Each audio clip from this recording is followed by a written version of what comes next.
आज हम देखने वाले हैं land revenue system in British rule. अंग्रेजी शासन में भू राजस्व व्यवस्था कैसी थी। इसके अंतर्गत बहुत सारी व्यवस्थाएं अपनाई थी, जिसमें से कि चार बहुत ज़्यादा मेन मानी जाती हैं, जिसमें कि ठेकेदारी या इजारेदारी को हम करा चुके हैं। आज हम दूसरी व्यवस्था करा रहे हैं, स्थायी बंदोबस्त।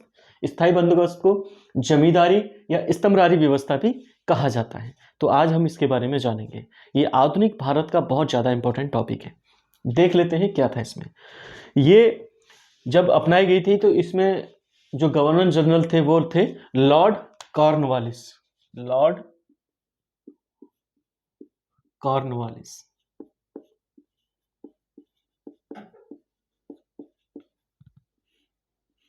लॉर्ड कॉर्नवालिस इसके गवर्नर जनरल थे जिस समय ये अपनाई गई थी। अब बात करते हैं सन की। तो वर्ष कौन सा था? 1793। ये व्यवस्था 1793 में स्टार्ट की गई थी। अब बात करें लगान की दर की, तो लगान की दर इसमें बहुत ज़्यादा थी। जो भी जमींदार होते थे, इस्तमरार जिनको कहा जाता था, वो उनको बहुत ज़्यादा लगान देना पड़ता था। तो इसमें जो लगान की व्यवस्था थी वो बहुत ज़्यादा थी। क्या थी देख लेते हैं। दो तरह की थी इसमें। 10/11 भाग ये सरकार के लिए जाता था। जो भी जमींदार होते थे उनको जो बोली लगाते थे, तो उनको जिस ज़मीन का पट्टा उनको दे दिया जाता था, उसमें क्या होता था कि वो जो जितनी ज़्यादा बोली लगाता था, ये व्यवस्था तो थी इस्तमरारी, सॉरी इजारेदारी या ठेकेदारी। अब इसमें क्या किया गया, जो भी वो वसूली करता थे, जो भी जिनको इजारेदार का जमींदार कहा जाता था, जमींदारों को कहा गया कि आप इस ज़मीन का वसूली कीजिए, टैक्स इकट्ठा कीजिए और आप सरकार को भेजते रहिए। उसमें से कुछ भाग आप अपने पास रख लीजिए। तो इसमें था लगान की जो दर थी 10/11 भाग सरकार को जाता था और 1/11 भाग स्वयं के पास रहता था, मतलब जमींदार के पास। अब आप देख सकते हैं कि कितना ज़्यादा उनसे टैक्स वसूला जाता था। इसमें क्या था कि जो टैक्स होता था, जो भी रेवेन्यू होता था, उसकी दर जो थी ये सरकार निर्धारित करती थी कि इतने बड़े भूभाग के लिए हम इतना निर्धारित कर रहे हैं और आपको ये सभी चीज़ों को इकट्ठा करके, इन सभी चीज़ों से जो पैसा मिलेगा उसको इकट्ठा करके 10/भाग आप सरकार की कोष में जमा करेंगे और उसका 1/11 भाग आप अपने पास रखेंगे। तो जो जमींदार होते थे वो लोगों से, किसानों से इस कर को इकट्ठा करके सरकार को दे देते थे। तो इसमें और भी व्यवस्था थी जिसको हम आगे लेके चल रहे हैं। अब ये भूभाग कौन सा था? इसमें था बंगाल, सॉरी ये हो चुका है, इसको देख लेते हैं। और 1/11 भाग जमींदार को। अब इसका विस्तार कहाँ का था? ये भारत में बिहार, बंगाल, उड़ीसा, उत्तर पश्चिम सीमा प्रांत का बनारस खंड और उत्तरी कर्नाटक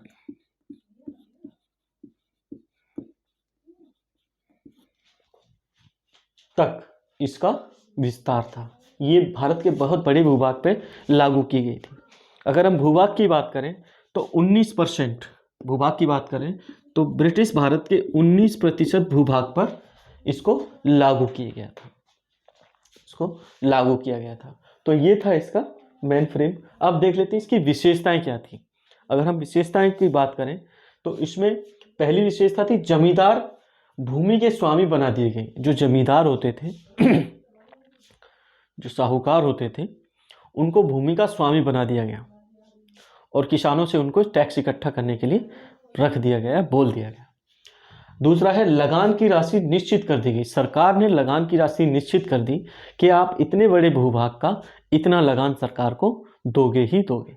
आगे है जमींदार भूमि को बेच व गिरवी रख सकते थे। कई बार क्या होता था कि अगर लगान इकट्ठा नहीं हो पा रहा है या फिर किसान नहीं दे पा रहे हैं, कुछ और वजह है, सूखा पड़ गया, बारिश नहीं हुई या अन्य किसी कारण से कीट पतंगे उसको खा गए, कोई भी कारण हो सकता है जिसकी वजह से टैक्स पूरा इकट्ठा नहीं हो पाया, तो जमींदार को ये अधिकार दे दिया था कि आप उस जमीन को बेचकर सरकार को टैक्स अदा करें। तो बेच भी सकते थे या किसी अन्य जमींदार को वो उसको गिरवी रख के सरकार को टैक्स देना था। ये सभी व्यवस्थाएं इसके अंदर की थी। सरकार, अगला है सरकार व किसान के मध्य सीधा संबंध खत्म हो गया। अब सरकार का जो संपर्क था वो सीधा जमींदार से हो गया।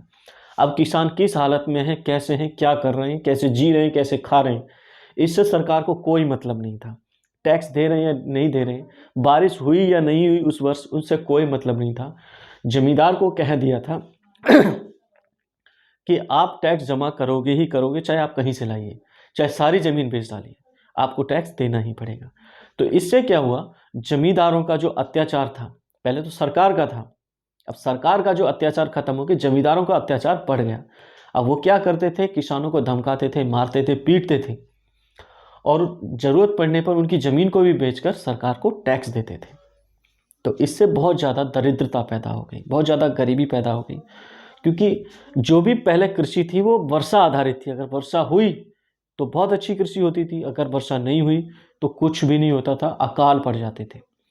ब्रिटिश शासन के अंदर बहुत सारे 100 से भी ज़्यादा अकाल पड़े जो बहुत ज़्यादा भयंकर थे। आगे देख लेते हैं किसान व जमींदार के मध्य सरकार का हस्तक्षेप नहीं करने का फैसला किया गया।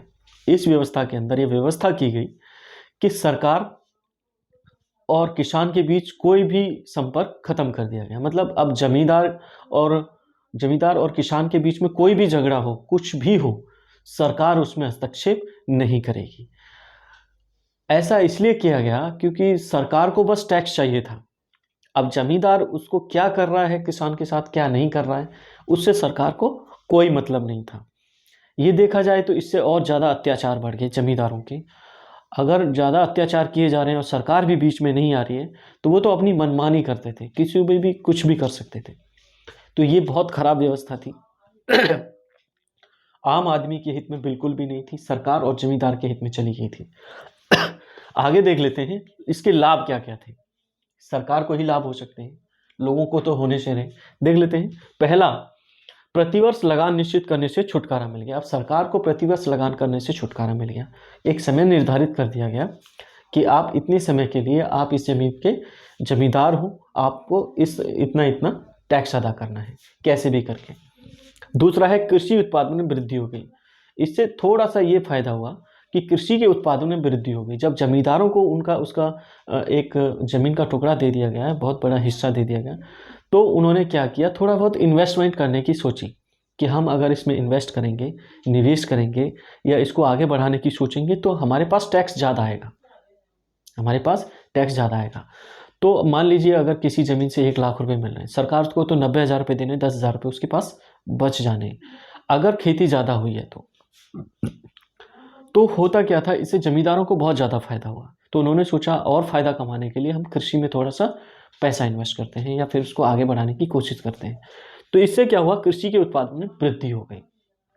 आगे है सरकार की आय निश्चित कर दी गई। अब इसमें सरकार को एक निश्चित आय मिलने लगी कि इतने समय के लिए, इस वर्ष के लिए ये निश्चित आय है कि आपको इतने मिलना ही मिलना है, चाहे जमींदार कैसे भी करके आपको देगा। ये आय से अनिश्चितता जो थी वो खत्म कर दी गई। दूसरा, चौथा है जमींदार के रूप में ब्रिटिश सरकार के कट्टर समर्थक तैयार हो गए। अब जब सीधी सी बात है, जब किसी को किसी से लाभ होता है तो वो उसका सपोर्ट करेगा ही करेगा। तो जमींदारों को सरकार से बहुत लाभ हो रहा था, बहुत फ़ायदा हो रहा था कि उनको एक फिक्स राशि बस इसीलिए दी जा रही थी कि वो लगान इकट्ठा करके सरकार को दे रहे थे। जब सरकार को दे रहे थे तो सरकार से उनको फ़ायदा होने लगा। और जो भी आने वाले समय में विद्रोह हुए, जो भी क्रांतियाँ हुई, उसमें ये जो जमींदार वर्ग था वो सरकार का सपोर्ट बना रहा। और कई बार तो ऐसा हुआ उस विद्रोह को कुचलने में इन्होंने अहम भूमिका निभाई। इनको पहले ही पता चल जाता था कि वहाँ पे विद्रोह होने वाला है या क्रांति होने वाली है, जिसको वो सरकार को सूचना देते थे कि आप इसको कुचल डालिए, नहीं तो आपको प्रॉब्लम हो सकती है। तो इस तरह से सरकार को इनडायरेक्टली एक ऐसा वर्ग मिल गया जो उनके सपोर्ट में आ गया था, क्योंकि उसको सरकार से फायदा था। आगे है बंगाल की संपन्नता में वृद्धि हो गई। ये बंगाल में काफ़ी फायदा हुआ, लोगों को काफ़ी फायदा हुआ, क्योंकि वहाँ पर जो ज़मीन थी काफ़ी उपजाऊ थी, वहाँ पर उद्योग धंधे काफ़ी, मतलब जो भी चीज़ें थी वहाँ पर काफ़ी लगाए गए। तो इससे बंगाल की संपन्नता में काफ़ी वृद्धि आई। लोगों जो वहाँ के ज़मींदार थे वहाँ पर इन्वेस्ट करना स्टार्ट किए, तो इससे काफ़ी लाभ हुआ। अब हम देख लेते हैं इसके लाभ के साथ साथ हानि क्या हुई। हानि भी हुई, किसी भी चीज़ के सिर्फ लाभ नहीं हो सकते, हानि भी हो सकती है। तो देख लेते हैं क्या हानि हुई। किसानों के हितों का ध्यान नहीं रखा गया। हानि तो सीधी सी बात है, हमारे देशवासियों को होनी थी। किसानों के हितों का ध्यान नहीं रखा गया। ऐसे नहीं रखा गया कि किसी वर्ष वर्षा हो रही है नहीं हो रही है, इससे सरकार को कोई मतलब नहीं था। उसको एक निश्चित लगान चाहिए था, जो कि जमींदार को देना ही पड़ता था। तो इससे क्या हुआ, जो गरीब किसान थे या जो भी किसान थे, उनमें प्रॉब्लम ये हुई कि अगर किसी वर्ष वर्षा नहीं हुई तो उनकी ज़मीनों को छीन लिया जाता था जमींदार के द्वारा और उनको बेच दिया जाता था। तो वो जो किसान थे वो मजदूर की श्रेणी में चलते चले गए। ऐसा बहुत ज़्यादा हुआ, बहुत बार हुआ। आगे है जमींदारों को हानि हुई। इससे जमींदारों को भी काफ़ी हानि हुई। कई बार जिस वर्ष वर्षा नहीं होती थी, तो उस वर्ष क्या होता था कि लगान इकट्ठा नहीं कर पाते थे वो। तो लगान नहीं इकट्ठा कर पाते तो जमींदारी उनकी चली जाती थी। सरकार उसको बेच के या वही बेच के उसको देना पड़ता था, या उसको उससे हटा दिया जाता था और किसी अन्य जमींदार को उसकी जगह पर रख दिया जाता था कि तुम अब सरकार को इतना टैक्स अदा करोगे। तो इससे जमींदारों को भी काफ़ी घाटा हुआ, क्योंकि वो भी इंसान थे। वो अगर किसी के पास पैसा ही नहीं है तो वो वहाँ से ले कैसे सकते हैं किसी किसान से।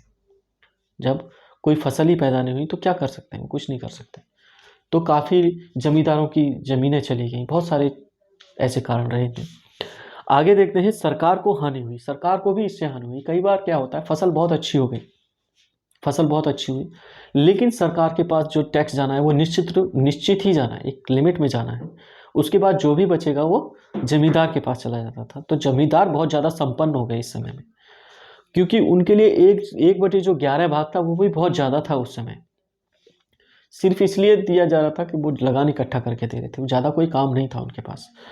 आगे है सामाजिक असमानता में वृद्धि हो गई। इससे क्या हुआ, जो जमींदार वर्ग था और जो किसान वर्ग था और मजदूर वर्ग था, तो इसमें जमींदार वर्ग क्या है, बहुत स्पीड से ऊपर बढ़ा। वो लोगों को देखते ही देखते लगा कि ये तो बहुत ज़्यादा ऊपर वर्ग है, ये बहुत ज़्यादा असमानता पैदा हो गई। एक वर्ग बहुत ज़्यादा ऊपर है, बहुत ज़्यादा संपन्न है, और एक वर्ग गरीब है। तो इसमें क्या हुआ, समाज में असमानता फैलना स्टार्ट हो गई। आगे है राष्ट्रीय भावना को ठेस पहुंची। जब इसमें क्या हुआ, जब इस तरह की व्यवस्था अपनाई गई तो इसमें क्या हुआ कि कुछ वर्ग जो कि संपन्न वर्ग थे वो सरकार के सपोर्ट में आ गए। अगर हम राष्ट्रीय भावना की बात करें तो राष्ट्रीय भावना तो तभी कही जाएगी जो सभी वर्ग और सभी लोग एक साथ होकर लड़ें, एक सुर में बात करें, तो वो राष्ट्रीय भावना रहेगी। लेकिन क्या हुआ, कुछ वर्ग जो सरकार से फ़ायदा मिल रहा था वो सरकार के सपोर्ट में चले गए। तो इससे क्या हुआ, वहाँ पे जो राष्ट्रीयता की जो भावना थी, एकता की जो भावना थी, उसको काफ़ी ठेस पहुँची। तो आज के लिए इतना ही। अब मिलते हैं हम अगली क्लास में, इसी का टॉपिक रहेगा अगला वाला। आज के लिए इतना ही, थैंक यू।